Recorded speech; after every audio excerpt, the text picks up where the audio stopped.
And breaking this morning, the United States military captured Venezuelan President Nicolas Maduro and flew him out of their country. President Donald Trump announced this early this morning. Yeah, the president confirming that U.S. forces conducted what he called a large-scale strike against Venezuela and its leader.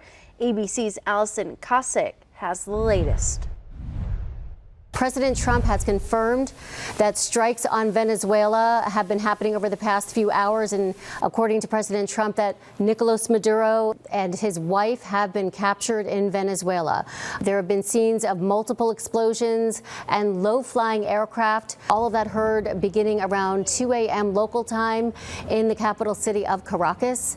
And the FAA is now banning U.S. commercial flights in Venezuela airspace over what's being called ongoing military activity. This comes after weeks of the U.S. ramping up pressure on the government of President Nicolas Maduro, including seizing 2 oil tankers and conducting deadly military strikes on alleged drug boat smugglers.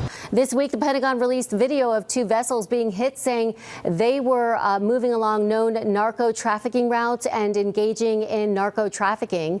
At least 115 people have been killed in more than 30 strikes since September. The U.S. also deploying a large-scale buildup of military forces and assets in the Caribbean.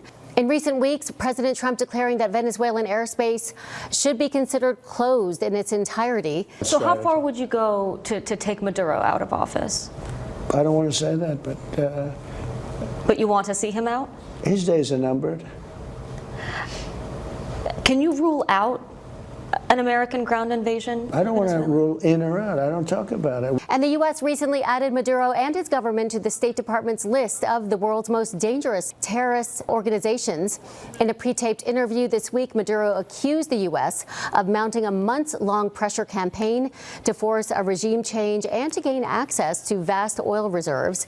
Maduro has also denied having any ties to the drug trade, accusing the U.S. of using the drug smuggling as a way to oust him from office. Allison Cossack, ABC News, New York.